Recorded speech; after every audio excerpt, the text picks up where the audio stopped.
Good evening friend. आज हम लोग एक ऐसी शख्सियत के साथ है जो हमारे साथ राजकोट में, जो एक बहुत ही बड़ी बात है कि राजकोट में इतनी बड़ी शख्सियत आई हुई है। ये शख्सियत के मिलने के लिए मैं खुद इतना बेकरार था और आज मैं अपने तहे दिल से सर आपका वेलकम कर रहा हूँ। सर, आज आपसे बात करते समय मैं ज़्यादा नहीं बोल पाऊँगा, मगर इतना अंदर से खुश हो रहा हूँ कि ये मेरे ड्रीम सही हो रहा है आज के महीने में, आज के दिन के अंदर।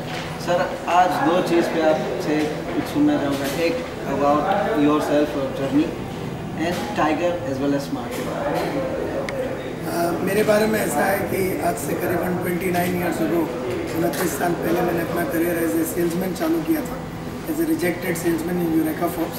वहाँ पर मैं नंबर 1 सेल्समैन बना, नंबर 1 ग्रुप लीडर बना, नंबर 1 सुपरवाइज़र बना, नंबर 1 ब्रांच मैनेजर बना, डिप्टी डिविजनल सेल्स मैनेजर बना, डिविजनल सेल्स मैनेजर बना, सीनियर डिविजनल सेल्स मैनेजर बना, एरिया सेल्स मैनेजर बना, रीजनल सेल्स मैनेजर बना।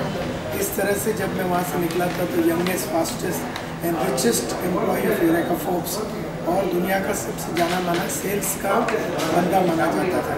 सेल्स की मैंने उस ज़माने में बहुत ज़बरदस्त मास्टरी की और आज इंडिया में और काफ़ी देशों में अपना नाम है कि सेल्स का जो राजा है, सेल्स की जिसको अंडरस्टैंडिंग है, वो संतोष नायर माना जाता है।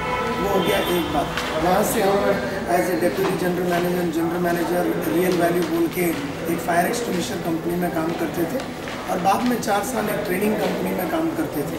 तो 15 साल के प्रोफेशनल लाइफ के बारे में और नौकरी करने के बाद ऐसा लगा कि अभी अपने पास बहुत मसाला है दुनिया को ट्रांसफॉर्म करने के लिए, दुनिया को आगे बढ़ाने के लिए, और सेल्स में, लीडरशिप में, सेल्स मैनेजमेंट में मेरे पास अंदर ऐसा भर के पड़ा हुआ था मसाला कि उतावला हो रहा था कि ये दुनिया को दूँ। इसलिए ट्रेनिंग में आया। 1996 में मैं ट्रेनिंग में आया हूँ। 1996 से आज करीबन 18-19 साल से हम ट्रेनिंग के लाइन में हैं। पहले हमने कॉर्पोरेट ट्रेनिंग से शुरू किया था, तो एयरटेल हुआ, एशियन पेंट्स हुआ, blue class, Coca Cola, Procter and Gamble, Mahindra and Mahindra, Ford, Hyundai, आप जो कंपनी बोलो उन सभी कंपनियों को हम लोगों ने ट्रेन किया था। सन 2003 में हमें ऐसा लगा कि ये जो कॉर्पोरेट वर्ल्ड है ये बहुत बड़ी कमोडिटाइज्ड वर्ल्ड है। यहाँ पर हर लम्हा पैसा गिराना पड़ता है, प्रॉफिट कम करना पड़ता है, एफर्ट ज़्यादा बढ़ाना पड़ता है, क्वालिटी इंप्रूव करना पड़ता है, सर्विस बढ़ाना पड़ता है, इन्वेस्टमेंट ऑफ टाइम बढ़ाना पड़ता है, मार्केटिंग एक्सपेंस बढ़ाना पड़ता है, लेकिन कमाई बहुत कम होता है। और हम नहीं चाहते थे कि हम अपने टर्म्स एंड कंडीशन छोड़ के काम करें जहाँ पर फुल एडवांस हम लेते थे एंड थिंग्स लाइक दैट। तब मुझे ऐसा लगा कि इंडिया चलाता कौन है और वर्ल्ड कौन चलाता है। तो ये पता चला कि 95% ऑफ इंडिया जो है और वर्ल्ड के जितने भी लोग काम कर रहे हैं, एम्प्लॉयड हैं, 95% को एम्प्लॉय करता है small and medium enterprises, MSME sector जिसको बोलते हैं। और मुझे ऐसा लगा कि ये जो सेक्टर है ये ना पढ़ाई करती है, ना लिखाई करती है, ना अपने आप को अपग्रेड करती है, अपडेट करती है, ना ही अपने आप में ट्रांसफॉर्मेशन लाती है। तो मेरे ख्याल से एक ऐसा होता था कि 1 लाख अगर आप SME को देख लो, स्मॉल एंड मीडियम एंटरप्राइजेज में, उसमें से 1 लाख में से शायद एक इन्फोसिस बनता है, या एक टाटा बनता है, या एक IBM बनता है, या एक माइक्रोसॉफ्ट बनता है, या HP बनता है। लेकिन क्यों ना हम इसको 1 से शायद 100 बना दें कि क्यों ना 100 आदमी 1 लाख में एक बहुत बड़ी कॉरपोरेशन बने। लेकिन वो नॉलेज, कहते हैं कि वो जो नॉलेज चाहिए, जो एटीट्यूड चाहिए, जो स्किल्स चाहिए, जो हैबिट्स चाहिए, जो स्ट्रेटजीज चाहिए, जिसको मैं कैश बोलता हूँ, KASHS, knowledge, attitude, skills, habits and strategies, ये 5 चीज़ का जो समागम होता है, ये छोटे बिजनेसमैन के पास होता नहीं। वो अपने धंधे में इतना मशगूल लेता है, इतना बिजी रहता है, इतना इन्वॉल्व रहता है कि ना उसको अपने नॉलेज अपग्रेड करने का, ना ही उसको ये पता भी नहीं चलता कि उसके एटीट्यूड में ऐसी कौन सी कमी है जिसकी वजह से बड़ा नहीं बन सकता है। उसे ये मालूम ही नहीं कि उसमें कौन सी कौशल्य की कमी है जो उसको रोक रहा है बड़े पैमाने में अचीवमेंट करने के लिए। उसे मालूम ही नहीं कि उसकी आदतें उसे बर्बाद कर रहा है। उसे मालूम ही नहीं कि अगला स्ट्रेटजी क्या होना चाहिए। तो बहुत अध्ययन किया और खुद भी हम एक बिजनेसमैन रहे हैं, तो हमने कहा कि स्मॉल एंड मीडियम एंटरप्राइजेस के लिए बहुत सारे कोर्स बनाए। तो आज जो स्मार्ट आज की तारीख में इंडिया का सबसे जाना माना इंस्पिरेशन, मतलब आज हमारा पूरा अगर बोले स्ट्रेटजी या नृत्य जिसको बोलते हैं, तो हमारा नित्य ये है कि हम entrepreneur solutions provider, entrepreneur solutions provide मतलब एक छोटा और मीडियम एंटरप्रेन्योर को या स्मॉल एंटरप्रेन्योर को या माइक्रो एंटरप्रेन्योर को जो सॉल्यूशन लगता है, जो प्रॉब्लम्स हैं और उसके जो सॉल्यूशंस हैं वो हमारे कंपनी के पास है। तो हम लोग इसको 7-8 तरीके से करते हैं। एक होता है हमारा इंस्पिरेशनल टॉक्स होता है, जैसे confidence multiplier, leadership multiplier, sales multiplier, success multiplier, change multiplier, opportunity multiplier, बहुत सारे इंस्पिरेशनल टॉक्स देते हैं। उस इंस्पिरेशनल टॉक के बाद हम लोग बहुत सारे ऑडियोज़ और वीडियोज़ उससे बनाते हैं और वहाँ से हमारा जो टाइगर प्रोग्राम है TIGER, यानी T for tough, I for engineers, G for go getter, E for enterprising और R फॉर रिसोर्सफुल। मतलब एक आदमी को टफ होना चाहिए, इंजीनियर्स यानी कि क्रिएटिव होना चाहिए, इन्वेंटिव होना चाहिए, न्यू होना चाहिए, उसको गो गेटर बनना चाहिए, रिसोर्सफुल बनना चाहिए और बहुत ही एंटरप्राइजिंग होना चाहिए। तो इसके लिए हम बोलते हैं कि किसी भी इंसान को टफ बनना चाहिए, इंजीनियर्स, गो गेटर, एंटरप्राइजिंग, रिसोर्सफुल यानी टाइगर बनना चाहिए।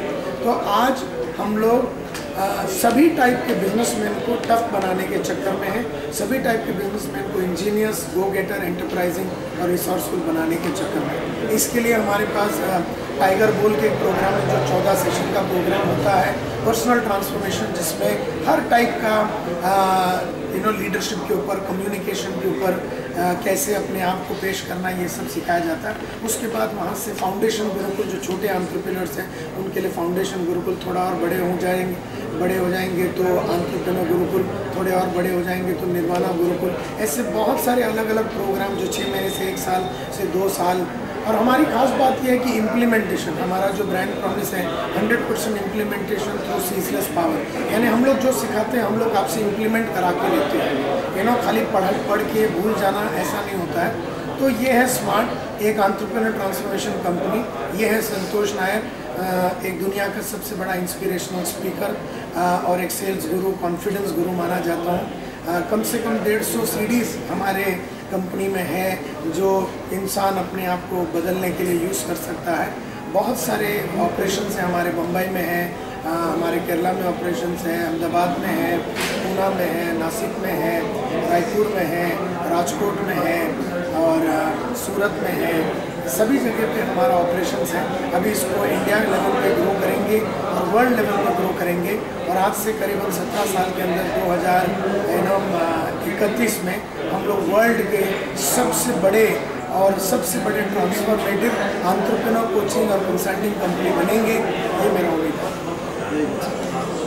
सर ने जो बताया वो एक चीज़ उसमें मैं सर से भी पूछना चाहूँगा। सर, सबसे बड़ा प्रॉब्लम है जो आपने भी बताया SMEs के अंदर या MSME के अंदर कि उसके पास नॉलेज का इश्यू नहीं है, उसके पास प्रोडक्ट का इशू नहीं है, उसके पास प्रोडक्शन कैपेसिटी का इशू नहीं है या काम करने की लगन नहीं है, मगर वो कहीं पे अटक जाते हैं।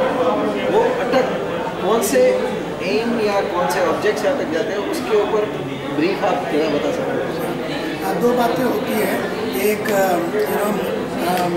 अगर आप देखेंगे 2 टाइप के काम होते हैं, एक जिससे रेवेन्यू आता है और एक जिससे रेवेन्यू नहीं आता है, जिसको मैं कहता हूँ रेवेन्यू जनरेटिंग एक्टिविटीज़ और नॉन रेवेन्यू जनरेटिंग एक्टिविटीज। छोटे और मीडियम एंटरप्रेन्योर्स क्या करते हैं, नॉन रेवेन्यू जनरेटिंग एक्टिविटीज में फंस जाते हैं। मतलब ऑफिस देखते हैं, एडमिनिस्ट्रेशन देखते हैं, फाइनेंस देखते हैं, प्रोडक्शन देखते हैं, मार्केटिंग देखते हैं, इन सब से डायरेक्ट पैसा नहीं आता और उसका पूरा ज़िंदगी, पूरा टाइम, पूरा एफर्ट इस छोटे टाइप में काम में चले जाते हैं।